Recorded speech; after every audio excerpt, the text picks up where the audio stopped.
Hello everyone, आप सभी का चीज़ी कोड में स्वागत है। तो आज के इस वीडियो में हम लोग आरएक्स जावा के बारे में बात करेंगे। तो ये एक स्मॉल इंट्रोडक्टरी वीडियो है जिसमें हम लोग आरएक्स जावा की एक कंप्लीट पिक्चर देखेंगे कि किस तरीके से हम लोग इसको यूज़ करते हैं, क्या एडवांटेजेस हैं इसके और भी बहुत कुछ। तो शुरू करते हैं हमारा लेक्चर। तो ये एक इंडिपेंडेंट वीडियो है। आरएक्स जावा की जो सीरीज़ है उसमें हम लोग अलग से चीज़ें कवर करेंगे जिसमें हम लोग डिफरेंट ऑपरेटर्स के बारे में बात करेंगे। तो देखते हैं। तो सबसे पहले आरएक्स जावा का एक पर्सपेक्टिव समझने की कोशिश करते हैं कि आरएक्स जावा है क्या। तो आरएक्स का मतलब है रिएक्टिव, मतलब आप रिएक्ट करोगे बेस्ड ऑन सम चेंजेस किस में होंगे? आपके डेटा में चेंजेस होंगे। अब वो डेटा कुछ भी हो सकता है, तो देखते हैं एक बारी। तो हर एप्लीकेशन के अंदर हमारे पास कुछ इवेंट्स होते हैं, या तो वो यूज़र जनरेटेड इवेंट्स होंगे जैसे कि आप क्लिक करोगे या कीबोर्ड पे कुछ कीज प्रेस करोगे या आप स्क्रॉल करोगे, तो ये आपके यूज़र जनरेटेड इवेंट्स हो गए। सिमिलरली हमारे पास सिस्टम जनरेटेड इवेंट्स होते हैं, जैसे कि आपका इंटरनेट चला गया या इंटरनेट आ गया या आपका ब्लूटूथ ऑन हुआ है या ऑफ हुआ है या आपका कोई कॉल आ गया, तो ये सारे सिस्टम जनरेटेड इवेंट्स होते हैं। सिमिलरली हम लोग डेटा के लिए नेटवर्क कॉल रेज करते हैं और डेटा के लिए हमारे पास डीबी ऑपरेशंस भी होते हैं। तो हमारे पास दो चीज़ें होती हैं मेनली, इवेंट्स होते हैं और डेटा होता है। तो आरएक्स जावा ने बोला ये दोनों सेम ही चीज़ें हैं, आप इनको एक ही तरीके से ट्रीट कर सकते हो। तो अभी तक हम लोग क्या कर रहे थे, इवेंट्स के लिए हैंडलर लिख रहे थे। तो सपोज हमारे पास एक बटन है और मुझे पता लगाना है कि उस पर कोई क्लिक हुआ है, तो मैं उस पर एक हैंडलर अटैच कर देता था। तो जैसे ही हमारा वो बटन क्लिक होता था तो मेरा वो हैंडलर वाला फंक्शन एग्जीक्यूट हो जाता था। सिमिलरली हम लोग की प्रेस इवेंट्स के लिए भी यही कर रहे थे कि उस पर हम लोग एक हैंडलर अटैच कर रहे थे। अभी जो डेटा वाला पोर्शन है हमारा, उसके लिए भी हम लोग अलग तरीके से कोड लिख रहे थे। नेटवर्क कॉल्स के लिए अलग तरीका था हमारा, डेटाबेस से हमें डेटा एक्सेस करना है तो उसके लिए अलग तरीका था। तो हर चीज़ के लिए हम लोग अलग तरीके से कोड लिख रहे थे। तो आरएक्स जावा ने बोला ये भैया दोनों सेम ही चीज़ें हैं, इसके लिए एक यूनिफाइड तरीका होना चाहिए जिसके थ्रू आप इस डेटा को एक्सेस करोगे। अगर मैं इवेंट्स की बात करूँ तो इवेंट्स आपका डेटा ही है कि बंदे ने बटन क्लिक किया है या वो मल्टीपल टाइम्स क्लिक कर रहा है, तो आपके मल्टीपल टाइम्स इवेंट जनरेट होंगे। उस इवेंट के अंदर आपका डेटा होगा। अगर मैं कीबोर्ड की बात करूं तो कीबोर्ड पे आप कीज प्रेस कर रहे हो, तो वो जो इवेंट्स हैं उसके अंदर वो इन्फॉर्मेशन है कि भैया कौन सी की प्रेस हुई है आपकी। तो इवेंट्स को आप डेटा ही समझ सकते हो। और नेटवर्क कॉल्स और डीबी ऑपरेशन के केस में तो आपके पास डेटा ही आ रहा है। बट आरएक्स जावा ने बोला कि भैया ये जो डेटा है ना आपका, इसको आप एक अलग तरीके से देखो। चाहे आपका इवेंट्स वाला डेटा हो गया या आपकी नेटवर्क कॉल्स का डेटा हो गया, तो इसको आप एक अलग तरीके से देखो, इसको आप एक स्ट्रीम समझो। तो ये बेसिकली हमारे पास एक स्ट्रीम होगी। जैसे जैसे हमारे पास डेटा आता रहेगा तो उसमें हम लोग पुश करते रहेंगे कि ये लो भैया ये वाला नया डेटा है, ये वाला नया डेटा है। तो इसको एक एग्जांपल से समझना ज़्यादा क्लियर हो जाएगा। तो सपोज मेरी यूआई के अंदर एक बटन है। अब यूज़र जो है उसे बार बार क्लिक करे जा रहा है, तो वो क्या कर रहा है, मल्टीपल इवेंट जनरेट कर रहा है। तो हमारी स्ट्रीम के अंदर वो मल्टीपल क्लिक इवेंट्स होंगे। सिमिलरली अगर मैं नेटवर्क की बात करूँ तो सपोज हमारे पास वेब सॉकेट से डेटा आ रहा है। अब हमने एक बार कनेक्शन बनाया अपने सर्वर से, तो सर्वर मुझे कंटिन्यूसली डेटा की अपडेट्स दे रहा है। तो वो बेसिकली हमारी एक स्ट्रीम होगी जिसमें हमारे पास कंटिन्यूसली अपडेट्स आ रही हैं। तो आरएक्स जावा ने बोला कि भैया ये दोनों चीज़ें सेम ही हैं आपकी, चाहे आपके इवेंट्स हो चाहे आपका डेटा हो, उसको आप स्ट्रीम ऑफ डेटा मान सकते हो। तो आई होप आपको ये क्लियर हो रहा होगा स्ट्रीम ऑफ डेटा का कॉन्सेप्ट। तो आरएक्स जावा सजेस्ट करता है कि आप हर चीज़ को एज अ स्ट्रीम समझो। तो इस आरएक्स जावा के पर्सपेक्टिव में जितना भी डेटा है हमारा, उसको आप एक स्ट्रीम समझ सकते हो। चाहे वो एक ही बार हो रहा हो इवेंट, चाहे वो मल्टीपल टाइम्स हो रहा हो इवेंट, उसको आप एक स्ट्रीम समझोगे, स्ट्रीम ऑफ डेटा। तो आई होप आपको ये सेंस बना रहा होगा। तो अगर इसको एक पिक्चर की फॉर्म में समझें तो सपोज हमारे पास ये माउस इवेंट्स हैं, जितनी बार भी आप क्लिक करोगे तो आप एक इवेंट जनरेट कर रहे हो। तो बेसिकली आप एक स्ट्रीम जनरेट कर रहे हो इवेंट्स की। सिमिलरली यहाँ पे आप टाइप करते हो तो आपने देखा होगा ऑटो कंप्लीट वाला फीचर होता है हमारे पास। तो जैसे जैसे हम टाइप करेंगे based on the user input, हम लोग एक एपीआई रिक्वेस्ट रेज करेंगे कि जाओ भैया मेरा ये वाला डेटा ले आओ। अब यूज़र ने एक और की प्रेस करी तो उसने एक और इवेंट जनरेट कर दिया। तो हम लोग एक नेटवर्क रिक्वेस्ट दोबारा से रेज करेंगे और वहाँ से डेटा लेके आएंगे। अब मैं चाहता हूँ कि यहाँ पे मैं हर बारी रिक्वेस्ट रेज ना करूँ, जितनी बार भी यूज़र की प्रेस कर रहा है तो हर बारी मैं एक रिक्वेस्ट रेज ना करूँ, कुछ सेकंड्स के बाद ही रेज करूँ, क्योंकि यूज़र को टाइप करने में थोड़ा सा देर लगेगा। तो एवरी की प्रेस पे हम लोग डेटा लेके नहीं आएंगे, हम थोड़ी सी देर रुकेंगे, उसके बाद डेटा लेके आएंगे, जिससे यूज़र ने थोड़ा टाइप कर दिया हो, उसके बाद ही हमारी रिक्वेस्ट रेज हो। तो इसको हम लोग थ्रॉटलिंग भी कहते हैं। तो आरएक्स जावा ने बोला कोई बात नहीं, इस चीज़ के लिए भी हमारे पास कुछ ऑपरेटर्स हैं, ये चीज़ आप ईजिली कर पाओगे। तो आरएक्स जावा में इस चीज़ के लिए भी ऑपरेटर्स हैं कि आपका जो डेटा है वो स्ट्रीम में कब पास होगा। तो आप उसको बता दोगे कि भैया 500 मिली सेकेंड्स रुक जाना, उसके बाद ही मुझे डेटा देना। तो आरएक्स जावा ने कहा ठीक है, मैं 500 मिली सेकेंड्स रुक जाऊँगा, उसके बाद आपको डेटा दूंगा, उसके बेसिस पे आपको जो प्रोसेसिंग करनी हुई आप कर सकते हो। तो बेसिकली हम लोग क्या कर रहे हैं, हम लोग यहाँ पे डेटा के बेसिस पे रिएक्ट कर रहे हैं। जैसे जैसे हमारे पास डेटा आता रहेगा हम लोग रिएक्ट करेंगे। अब हम चाहते हैं कि ये जो हमारे पास डेटा आ रहा है उसको हम लोग मैनिपुलेट भी कर पाएँ, मतलब उसको प्रोसेस करने से पहले हम उसको मैनिपुलेट कर पाएँ। तो उसके लिए भी हमारे पास कुछ ऑपरेटर्स हैं। सिमिलरली अगर मैं नेटवर्क डेटा की बात करूँ तो इसको भी हम लोग एक स्ट्रीम ऑफ डेटा समझ सकते हैं। या तो ये एक ही बार आ रहा होगा हमारे पास डेटा, या अगर वेब सॉकेट्स का केस होगा तो हमारे पास मल्टीपल टाइम्स वो डेटा आता रहेगा। तो बेसिकली हमारे पास एक पाइप है, पाइप के अंदर हमारा डेटा पुश हो रहा है। तो ये जो पाइप है हमारा वो एक स्ट्रीम है। जैसे जैसे हमारे सर्वर पे कुछ इवेंट्स होंगे तो हम लोग इस स्ट्रीम के अंदर, मतलब इस पाइप के अंदर डेटा पुश करते रहेंगे। तो आई होप आपको ये क्लियर हो रहा होगा। तो बेस्ड ऑन डेटा जो भी मेरे पास अपडेट्स आएंगी उसी के बेसिस पे मैं रिएक्ट करूँगा। तो इस तरीके से हमारा ये RX जावा का पर्सपेक्टिव है। तो बेसिकली इसके अंदर हमारे पास 3 चीज़ें होती हैं, 3 मेजर कंपोनेंट्स हैं RX जावा के अंदर। एक हमारे पास ऑब्जर्वेबल होता है, एक हमारे पास ऑब्जर्वर होता है, और हमारे पास ऑपरेटर्स हैं। तो ये 3 मेजर कंपोनेंट्स हैं RX जावा के। बेसिकली ये क्रक्स है RX जावा का। तो इनको वन बाय वन देखते हैं। तो सपोज ये मेरे पास एक डेटा है। अब मैं चाहता हूँ कि जैसे जैसे इस डेटा में कुछ चेंजेस हों तो मुझे पता चलता रहे। तो मैंने इसको बोला कि भैया ये हमारा एक ऑब्जर्वेबल है, इसको हम लोग ऑब्जर्व करेंगे। जब भी इस डेटा के अंदर कुछ चेंजेस होंगे तो मुझे पता चलना चाहिए कि कुछ चेंजेस हुए हैं। तो ये हमारा ऑब्जर्वेबल है जिसको हम लोग ऑब्जर्व करेंगे। तो हमने क्या किया, इस पर डिफरेंट ऑब्जर्वर्स लगा दिए। तो ये मैंने एक ऑब्जर्वर ऐड कर दिया इस पर। अब जैसे इस ऑब्जर्वेबल के अंदर कुछ भी चेंजेस होते हैं तो मेरे ऑब्जर्वर को पता चल जाएगा कि भैया इसमें कुछ चेंजेस हुए हैं, उसके बेसिस पे मैं रिएक्ट करूँगा। तो आई होप आपको ये कॉन्सेप्ट समझ में आ रहा होगा ऑब्जर्वेबल और ऑब्जर्वर का। अभी जो डेटा के अपडेट्स हैं मेरे, जब ये मेरे ऑब्जर्वर के पास पहुँचेंगे तो मैं चाहता हूँ कि मैं इस पर कुछ ऑपरेशंस परफॉर्म कर पाऊँ, मैं इसको मैप कर पाऊँ, मैं इसको फ़िल्टर कर पाऊँ कि भैया मेरे को ये वाला डेटा नहीं चाहिए, या मेरे को प्रोसेसिंग करने में थोड़ा सा टाइम लग रहा है तो मैं चाहता हूँ कि मेरी स्ट्रीम जो है थोड़ी सी स्लो हो जाए। तो ये कुछ ऑपरेटर्स हैं मेरे पास जिनको मैं अप्लाई करना चाहता हूँ। तो मैं अपनी स्ट्रीम के ऊपर कुछ ऑपरेटर्स लगा दूंगा। तो RX जावा के अंदर मल्टीपल ऑपरेटर्स हैं जिनका हम लोग यूज़ कर सकते हैं। तो ये बेसिकली हमारे पास 3 कंपोनेंट्स हैं। एक हमारे पास ऑब्जर्वेबल है जो कि हमारा डेटा है, उस डेटा में जो भी चेंजेस होंगे वो हमारे ऑब्जर्वर्स तक पहुँचेंगे। तो सेकेंड कंपोनेंट जो हमारा वो ऑब्जर्वर है। अब इस डेटा पे हम लोग कुछ चीज़ें मैनिपुलेट करना चाहते हैं तो उसके लिए हमारे पास ऑपरेटर्स है। तो आई होप आपको ये सेंस बना रहा होगा। तो इसको एक एग्जांपल से समझते हैं, ज़्यादा क्लियर हो जाएगा। तो सीधा कोड पे चलते हैं। एक इंपॉर्टेंट नोट है यहाँ पे। तो RX के केस में जितना भी हमारा डेटा होता है उसको हम लोग एज अ ऑब्जर्वेबल ट्रीट करते हैं। मतलब हमारे पास एक ऑब्जर्वेबल होगा जिसमें हमारा डेटा होगा, और इस डेटा को पढ़ने के लिए हम लोग ऑब्जर्वर्स लगाएंगे। तो ये चाहे इवेंट्स वाला डेटा हो, चाहे आपका नेटवर्क वाला डेटा हो, या आपका रूम डेटाबेस का डेटा हो, तो जो भी डेटा होगा आपका उसके लिए आप ऑब्जर्वेबल डिफाइन करोगे और उसको ऑब्जर्व करोगे। तो इसको एक एग्जांपल से समझेंगे, ज़्यादा क्लियर हो जाएगा। तो इसके लिए मैंने कुछ डिपेंडेंसीज ऐड करी हैं। तो ये हमारी RX एंड्रॉयड के लिए डिपेंडेंसी है। सिमिलरली हमने RX जावा की डिपेंडेंसी ऐड करी है। अब हमारे व्यूज़ जो होते हैं उसको एज ऑब्जर्वेबल ट्रीट करने के लिए हमारे पास ये लाइब्रेरी है RX बाइंडिंग की। मतलब जितने भी हमारे व्यू वाले इवेंट्स हैं, आपके बटन क्लिक्स हो गए, आपके की प्रेसेस हो गए, तो उसके लिए हमें ये डिपेंडेंसी डिफाइन करनी होती है RX बाइंडिंग। तो ये बेसिकली क्या करेगा, जितने भी आपके इवेंट्स होंगे उसको ऑब्जर्वेबल में कन्वर्ट कर देगा। उसके बाद यहाँ पे मैंने रेट्रोफिट के लिए डिपेंडेंसी ऐड करी है। अब रेट्रोफिट का जो रिस्पॉन्स है हमारा उसको ऑब्जर्वेबल में कन्वर्ट करने के लिए ये हमारे पास एक अडेप्टर है। तो रेट्रोफिट में हमारे पास एक अडेप्टर होता है, उसकी मदद से हमारा जो डेटा है उसको वो कन्वर्ट कर देता है ऑब्जर्वेबल की फॉर्म में। तो उसके लिए हमारे पास ये डिपेंडेंसी है। और यहाँ पे मैंने ग्लाइड ऐड करी है, जितनी भी हमारी इमेजेस होंगी इसके थ्रू हम लोग लोड करेंगे। तो मैं अपनी मैनिफेस्ट फाइल के अंदर जाता हूँ और यहाँ पे एक इंटरनेट परमिशन ऐड कर देते हैं। तो अपनी मेन एक्टिविटी पे चलते हैं और एक ऑब्जर्वेबल क्रिएट करते हैं यहाँ पे। तो सबसे पहला सिनेरियो देखते हैं। तो सपोज मेरे पास एक लिस्ट है, लिस्ट ऑफ डेटा है मेरे पास, उसको मुझे ऑब्जर्वेबल में कन्वर्ट करना है और उसके बाद मुझे उस पर ऑब्जर्वर्स लगाने हैं। तो देखते हैं वो चीज़ कैसे करेंगे। तो यहाँ पे मैं एक लिस्ट डिफाइन करता हूँ, लिस्ट ऑफ, और ये स्ट्रिंग की एक लिस्ट बना लेते हैं। तो यहाँ पे मैं कुछ स्ट्रिंग्स पास कर देता हूँ। अब इस लिस्ट को मुझे कन्वर्ट करना है ऑब्जर्वेबल की फॉर्म में। तो यहाँ पे मैं एक ऑब्जर्वेबल क्रिएट करूँगा। तो यहाँ पे हमारे पास एक क्लास है ऑब्जर्वेबल के नाम से। तो हमारे को इस वाली क्लास को इंपोर्ट करना है।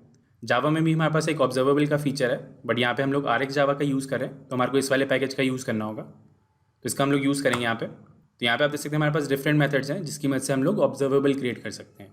तो ये वाला मेथड हम लोग यूज़ करेंगे यहाँ पे, फ्रॉम इटरेबल, और इसके अंदर ये लिस्ट पास कर देंगे। तो ये क्या करेगा, हमारे को एक ऑब्जर्वेबल प्रोवाइड करेगा जो कि इस लिस्ट से बना है। मतलब ये हमारा डेटा है, इस डेटा की मदद से उसने एक ऑब्जर्वेबल क्रिएट किया है, ऑब्जर्वेबल डॉट फ्रॉम इटरेबल की मदद से। अभी हमारा ऑब्जर्वेबल रेडी हो चुका है, तो इस पर कुछ ऑब्जर्वर्स लगाते हैं। तो सिंपली हमारे पास एक मेथड है ऑब्जर्वेबल डॉट सब्सक्राइब। तो यहाँ पे आप देख सकते हैं इसके भी हमारे पास ओवरलोडेड मेथड है। तो यहाँ पे हमारे पास एक इंटरफेस है ऑब्जर्वर के नाम से, उसको हम लोग इनहेरिट करेंगे यहाँ पे। तो यहाँ पे आप देख सकते हैं ये हमारे पास ऑब्जर्वर वाला एक इंटरफेस है, इसका हम लोग यूज़ करेंगे। और यहाँ पे मैं टाइप पास करूँगा स्ट्रिंग, क्योंकि हमारा डेटा जो है यहाँ पे वो स्ट्रिंग की फॉर्म में है। तो यहाँ पे मैं एक ऑब्जर्वर क्रिएट कर रहा हूँ जो कि हमारे स्ट्रिंग वाले डेटा टाइप का है। तो इसके अंदर हमारे पास कुछ मेथड्स हैं, उसको ओवरराइड कर लेते हैं। तो यहाँ पे मैं ऑल्ट एंटर प्रेस करता हूँ और इसके जितने भी मेथड्स हैं उनको इम्प्लीमेंट कर लेते हैं। तो यहाँ पे मैंने क्या किया है, यहाँ पे मैंने एक ऑब्जर्वर डिफाइन किया है। तो ये जितना भी कोड है हमारा, ये एक ऑब्जर्वर है। ये हमारा ऑब्जर्वर जो है इस वाले डेटा को ऑब्जर्व करेगा। और यहाँ पे हमारे पास ये 4 मेथड है। तो ऑन सब्सक्राइब वाला मेथड क्या करता है, जैसे ही आप सब्सक्राइब करोगे तो आपका ये वाला मेथड कॉल होगा। मतलब ये वाला जो ऑब्जर्वर है हमारा, वो इस ऑब्जर्वेबल पे सब्सक्राइब करेगा कि भैया मैं तुम्हारे को सुनने के लिए तैयार हूँ, जो भी मुझे डेटा दोगे आप, मैं उसको सुनने के लिए तैयार हूँ। तुम्हारा ये ऑन सब्सक्राइब वाला मेथड कॉल होगा। अब जैसे जैसे हमारे पास डेटा की अपडेट्स आएंगी, तुम्हारा ये ऑन नेक्स्ट मेथड कॉल होगा। मतलब पहले ए आएगा तो वो यहाँ पे पहुँचेगा, उसके बाद वो बी एमिट करेगा तो वो बी यहाँ पे पहुँचेगा, फिर सी एमिट करेगा वो, तो ये वाला मेथड कॉल होगा। तो जितनी बार भी हमारे पास डेटा आएगा तो हमारा ये ऑन नेक्स्ट मेथड कॉल होगा। सिमिलरली अगर कोई एरर आ जाती है तो हमारा ये ऑन एरर वाला मेथड कॉल होगा। और जैसे हमारा ये डेटा कंप्लीट हो जाएगा, मतलब जितना भी हमारा डेटा होगा वो कंप्लीट हो जाएगा, तो हमारा ये ऑन कंप्लीट मेथड कॉल होगा। तो यहाँ पे मैं लॉग स्टेटमेंट्स ऐड कर देता हूँ। तो यहाँ पे मैंने ये लॉग स्टेटमेंट्स ऐड कर दिए, तो इसको एक बार रन करते हैं, देखते हैं क्या बिहेवियर रहता है। तो यहाँ पे हमारी ऐप जो वो सक्सेसफुली रन हो चुकी है और यहाँ पे आप आउटपुट देख सकते हैं। सबसे पहले हमारा ये ऑन सब्सक्राइब वाला मेथड कॉल हुआ है, उसके बाद ऑन नेक्स्ट जो हमारा 3 बार कॉल हुआ है, क्योंकि हमारी लिस्ट के अंदर यहाँ पे 3 डेटा थे, मतलब ए था, बी था और सी था। तो सबके लिए हमारे पास ये ऑन नेक्स्ट वाला मेथड कॉल हुआ और उसके बाद हमारा ये ऑन कंप्लीट कॉल हो गया, क्योंकि हमारी लिस्ट कंप्लीट हो चुकी है तो हमारा ये ऑब्जर्वेबल जो है वो भी कंप्लीट हो गया, तो हमारा ये ऑन कंप्लीट वाला मेथड कॉल हो गया। तो आई होप आपको ये सेंस बना रहा होगा कि यहाँ पे हो क्या रहा है। तो बेसिकली हमने एक ऑब्जर्वेबल डिफाइन किया है इस लिस्ट के थ्रू। अब इस लिस्ट के अंदर वो 1 बाय 1 जाएगा और इनको एमिट करेगा कि पहले ए एमिट कर दो, फिर बी एमिट कर दो, फिर सी एमिट कर दो। तो जैसे हम लोग सब्सक्राइब करेंगे तो हमारा ये वाला मेथड कॉल हुआ। अब जैसे हमारे एलिमेंट्स एमिट होंगे तो हमारा ऑन नेक्स्ट मेथड कॉल होगा। अगर कोई एरर आ जाती है तो एरर वाला मेथड कॉल होगा और ऑन कंप्लीट में हमारा ये कंप्लीट हो जाएगा। तो आई होप आपको ये सेंस बना रहा होगा। तो एक और एग्जांपल देखते हैं। तो अभी जो मैंने ऑब्जर्वेबल बनाया है यहाँ पे, वो इस मेथड की मदद से बनाया है, फ्रॉम इटरेबल, और उसको ये लिस्ट पास कर दी। बट अब सपोज मुझे किसी लॉजिक के बेसिस पे अपना एक ऑब्जर्वेबल बनाना होता, देखते हैं वो कैसे क्रिएट करेंगे। तो इसको यहाँ से कोलैप्स कर देते हैं और यहाँ पे एक और फंक्शन क्रिएट करते हैं, क्रिएट ऑब्जर्वेबल, और इस फंक्शन को यहाँ पे क्रिएट कर लेते हैं। तो सिंपली यहाँ पे मैं एक ऑब्जर्वेबल क्रिएट करूँगा। इस ऑब्जर्वेबल क्लास के अंदर हमारे पास एक फैक्ट्री मेथड है क्रिएट के नाम से, तो इसका हम लोग यूज़ करेंगे। अब मुझे इसका टाइप बताना होगा कि हमारा टाइप क्या होने वाला है इस ऑब्जर्वेबल का। तो यहाँ पे अभी के लिए स्ट्रिंग ही पास कर देते हैं और इस तरीके से हम लोग यहाँ पे लॉजिक डिफाइन करेंगे। तो सपोज़ यहाँ पे मैं कुछ कैलकुलेशन करूँगा, उसके बेसिस पे जो मेरे पास डेटा आएगा उसको एमिट करूँगा, या यहाँ पे मैंने कोई नेटवर्क रिक्वेस्ट रेस करी, वहाँ से जो डेटा है मेरे पास उसको मैंने एमिट किया यहाँ पे। तो यहाँ पे आप देख सकते हैं हमारे पास एक एमिटर है, इसकी मदद से हम लोग डेटा एमिट करेंगे। तो इसके अंदर हमारे पास एक मेथड है ऑन नेक्स्ट के नाम से, तो इसका हम लोग यूज़ करेंगे यहाँ पे। तो जो भी वैल्यू मुझे एमिट करनी होगी मैं इस ऑन नेक्स्ट मेथड के अंदर पास कर दूँगा। तो सपोज़ यहाँ से हम लोग एमिट करते हैं 1, उसके बाद दोबारा से अगर मुझे कुछ वैल्यू एमिट करनी है तो यहाँ से मैं वैल्यू एमिट करूँगा ऑन नेक्स्ट, और यहाँ पे वैल्यू पास करेंगे 2, और आखिरी में सपोज़ ये हमारा कंप्लीट हो चुका है तो यहाँ से हम लोग ये मेथड कॉल करेंगे ऑन कंप्लीट। तो इस तरीके से हम लोग एक ऑब्जर्वेबल क्रिएट करते हैं। मतलब यहाँ पे हमने कोई लाइब्रेरी फंक्शन यूज़ नहीं किया, यहाँ पे हम लोग खुद से एक ऑब्जर्वेबल क्रिएट कर रहे हैं। मतलब बेस्ड ऑन सम कैलकुलेशन अगर मुझे कोई ऑब्जर्वेबल बनाना है तो हम लोग इस क्रिएट मेथड का यूज़ करते हैं।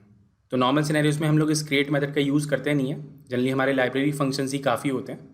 बट आपको पता होना चाहिए कि बिहाइंड द सीन्स ये कैसे काम कर रहा है। तो ये हमारा एक ऑब्जर्वेबल क्रिएट हो चुका है। तो देखते हैं इस पर ऑब्जर्वर कैसे लगाएंगे। तो यहाँ पर मैं लिखता हूँ ऑब्जर्वेबल डॉट सब्सक्राइब, और इसके अंदर एक ऑब्जर्वर क्रिएट करेंगे। तो वही सेम स्टेप्स हैं। तो यहाँ पे मैं इस ऑब्जर्वर वाले इंटरफेस को इनहेरिट करूँगा और ये हमारा स्ट्रिंग टाइप का होगा, और इस तरीके से हम लोग इसके मेथड्स इंप्लीमेंट करेंगे। तो वही सेम मेथड्स हैं, यहाँ पे भी हम लोग एक लॉग स्टेटमेंट्स ऐड कर देते हैं। तो इस तरीके से हमने यहाँ पे लॉग स्टेटमेंट्स ऐड कर दिए। तो इसको रन करके देखते हैं। तो सेम ही बिहेवियर होगा, कोई भी डिफरेंस नहीं है, जस्ट ऑब्जर्वर क्रिएट करने का डिफरेंस है यहाँ पे। तो यहाँ पे हमने ऑब्जर्वेबल डॉट क्रिएट का यूज़ किया और यहाँ पे आप आउटपुट देख सकते हैं। तो अभी के लिए इस वाले मेथड को कमेंट कर देते हैं और इसको दोबारा से रन करते हैं। तो यहाँ पे आप आउटपुट देख सकते हैं, ऑन सब्सक्राइब कॉल हुआ, उसके बाद 1 के लिए कॉल हुआ है, फिर 2 के लिए ऑन नेक्स्ट कॉल हुआ, और यहाँ पे हमारा ऑन कंप्लीट हो गया। अब सपोज हमारी कंप्यूटेशन के दौरान कोई एरर आ जाती है तो यहाँ से हम लोग it dot on error call करेंगे और यहाँ पे अपना एक्सेप्शन का ऑब्जेक्ट पास करेंगे। तो यहाँ पे मैं पास करता हूँ इलीगल आर्गुमेंट एक्सेप्शन, और यहाँ पे पास कर देते हैं एरर इन ऑब्जर्वेबल। तो यहाँ पे आप देखेंगे ना तो ये हमारा कंप्लीट मेथड कॉल होगा और ना ही हमारा ये ऑन नेक्स्ट मेथड कॉल होगा। तो जैसे ही हमारी कोई एरर आ जाती है तो हमारा ऑब्जर्वेबल जो है वो वहीं पर रुक जाता है। तो इसको रन करके देखते हैं एक बारी, देखते हैं क्या बिहेवियर होगा। तो यहाँ पे आप आउटपुट देख सकते हैं, सबसे पहले ऑन सब्सक्राइब कॉल हुआ, उसके बाद ऑन नेक्स्ट कॉल हुआ 1 के लिए, उसके बाद हमारी यहाँ से एरर थ्रो हो गई, तो यहाँ पे ये एरर पहुँची और हमारा ये ऑन एरर वाला मेथड कॉल हो गया। तो यहाँ पे हमारे पास आउटपुट आ गया on error is called error in observable. तो बेसिकली होगा क्या, जैसे ही आपकी कोई एरर आएगी तो आपका ये ऑब्जर्वेबल जो है वो वहीं पर रुक जाएगा। तो यहाँ पे आप देख सकते हैं ग्रेसफुली हैंडलिंग हो रही है, जितनी भी आपकी एक्सेप्शन हैंडलिंग का मैकेनिज्म है वो ग्रेसफुली हो रहा है। तो अगर आपके पास मल्टीपल ऑब्जर्वर्स हैं और किसी भी ऑब्जर्वेबल के अंदर कोई एरर आ जाती है तो वो ग्रेसफुली पास होती है जो भी उसके ऑब्जर्वर्स होते हैं। तो ऑब्जर्वर्स को सही तरीके से पता चलेगा कि भैया यहाँ पे कोई एरर आ गई है और उसका ऑन एरर मेथड कॉल हो जाएगा। तो वहाँ पे जो भी आपका एरर हैंडलिंग का कोड होगा वो आप इस ऑन एरर के अंदर लिख पाओगे। तो आई होप आपको ये सेंस बना रहा होगा। तो आगे बढ़ते हैं और दूसरा सिनेरियो देखते हैं। अब मैंने बताया था कि जितने भी हमारे इवेंट्स होते हैं उसको भी आप एज अ ऑब्जर्वेबल ट्रीट कर सकते हो। मतलब इवेंट जो है हमारा डेटा ही है उसको भी एज अ ऑब्जर्वेबल ट्रीट कर सकते हो। तो इसके लिए हमारे पास ऑलरेडी एक लाइब्रेरी है RX बाइंडिंग के नाम से। तो ये जो RX बाइंडिंग वाली लाइब्रेरी है उसके अंदर जितने भी व्यूज़ हैं हमारे उन सब के लिए एक मेथड दिया हुआ है जिसकी मदद से हम लोग ऑब्जर्वेबल क्रिएट कर सकते हैं। तो ये जो हमारा बटन है इस पर एक ऑब्जर्वेबल क्रिएट करते हैं। तो यहाँ पे लिखता हूँ बटन और इसके अंदर हमारे पास एक मेथड है क्लिक्स के नाम से। तो यहाँ पे आप देख सकते हैं ये जो क्लिक्स वाला मेथड है ये हमारा इस लाइब्रेरी की मदद से आ रहा है। तो ये हमारा एक एक्सटेंशन फंक्शन है जो कि हमारे को एक ऑब्जर्वेबल रिटर्न करेगा।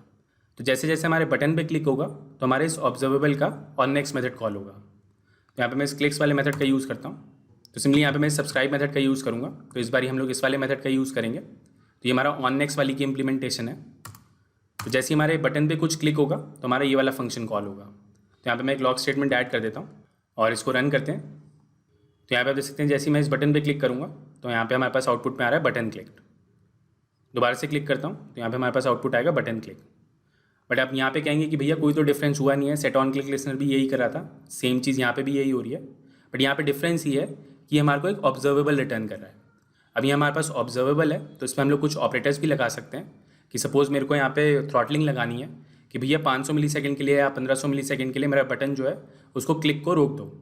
मतलब आप चाहते हो कि जो बंदा है वो बार बार क्लिक ना करे, 1500 मिलीसेकंड्स का आप गैप लेना चाहते हो, उसके बाद ही आप क्लिक इवेंट को हैंडल करोगे। तो उसके लिए हमारे पास यहाँ पे कुछ ऑपरेटर्स होते हैं। तो यहाँ पे एक एग्जांपल देखते हैं उसका। तो ये हमारे पास एक बिल्ट इन मेथड है इसके अंदर थ्रॉटल फर्स्ट के नाम से। तो यहाँ पे मैं पास करता हूँ 1500 और यहाँ पे टाइम यूनिट में पास करेंगे हम लोग मिली सेकेंड्स कि भैया 1500 मिली सेकेंड्स के लिए रुक जाना, उसके बाद मुझे यहाँ पे इवेंट पास करना। तो मतलब यहाँ पे आप बंदा जो है वो क्लिक करता रहेगा बार बार, बट जो उसकी इवेंट प्रोसेसिंग होगी वो 1500 मिली सेकेंड्स के बाद ही होगी। तो मेन बेनिफिट यहाँ पे इस क्लिक्स मेथड को इम्प्लीमेंट करने का ये है कि मुझे एक ऑब्जर्वेबल रिटर्न करता है। उस ऑब्जर्वेबल पे मैं ऑपरेटर्स लगा सकता हूँ और उसकी मदद से हम लोग उसको प्रोसेस करेंगे। तो अगर इसको मैं दोबारा से रन करता हूँ और इस बार आप इसका बिहेवियर देखेंगे तो यहाँ पे आप देख सकते हैं मैं बार बार क्लिक करता रहूँगा, बट यहाँ पे ये बटन क्लिक जो है वो मल्टीपल टाइम्स नहीं आ रहा है, कुछ मिली सेकेंड्स के बाद ही आ रहा है, क्योंकि यहाँ पे हमने थ्रॉटलिंग लगा दी है 1500 मिली सेकेंड्स की। तो आई होप आपको ये सेंस बना रहा होगा कि थ्रॉटल कर क्या रहा है।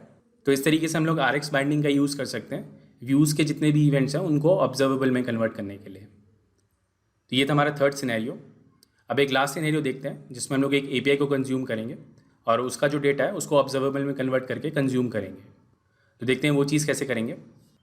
तो यहाँ पे हम लोग इस वाली API का यूज़ करेंगे। ये जितने भी प्रोडक्ट्स हैं हमारे उसको कंज्यूम करेंगे। तो रेट्रोफिट की मदद से प्लस ऑब्जर्वेबल की मदद से देखते हैं इसको कैसे कंज्यूम करते हैं। तो इस प्रोडक्ट के लिए यहाँ पे मैंने एक मॉडल क्लास डिफाइन करी है और इस वाले एंड पॉइंट के लिए हमने एक इंटरफेस डिफाइन किया है। तो जो नॉर्मल सेटअप होता है रेट्रोफिट का वही किया है। तो सीधा कोड पे चलते हैं। तो यहाँ पे आप देख सकते हैं इस तरीके से मैंने यहाँ पे एक मॉडल क्लास क्रिएट करी है प्रोडक्ट आइटम के नाम से। तो जितने भी हमारी प्रोडक्ट की प्रॉपर्टीज़ हैं वो इस क्लास के अंदर है।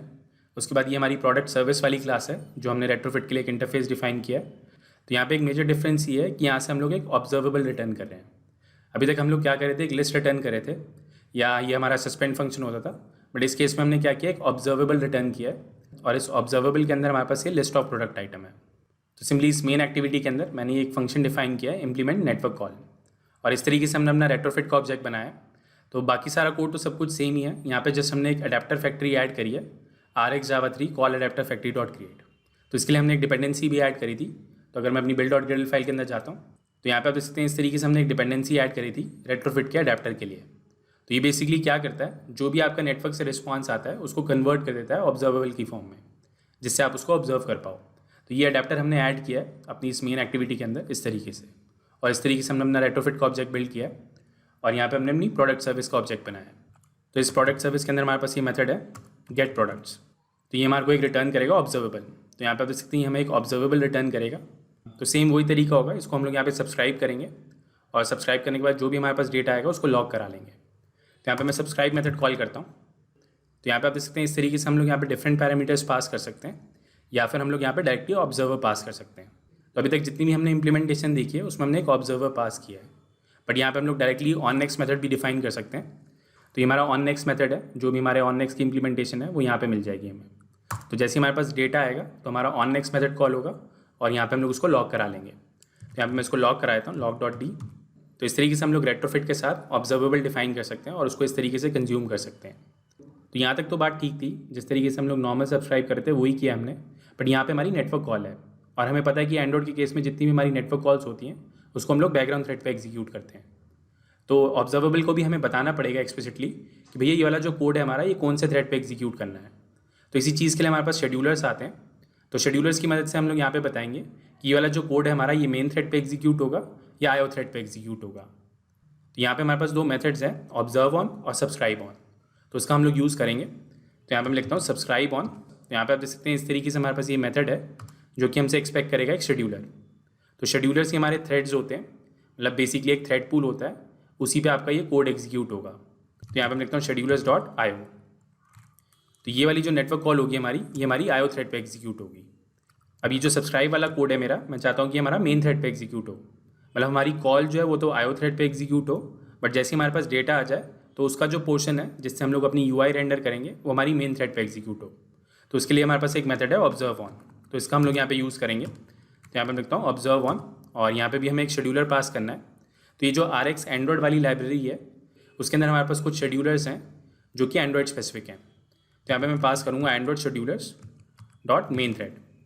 तो इस तरीके से हम लोग इसको बता रहे हैं कि भैया ये वाला जो कोड है मेरा ये हमारा मेन थ्रेड पे एग्जीक्यूट होगा। तो ये जो सब्सक्राइब ऑन वाला मेथड है हमारा ये अपस्ट्रीम काम करता है, मतलब इससे ऊपर जितने भी हमारे ऑपरेटर्स होंगे वो हमारे इस आईओ थ्रेड पे एग्जीक्यूट होंगे।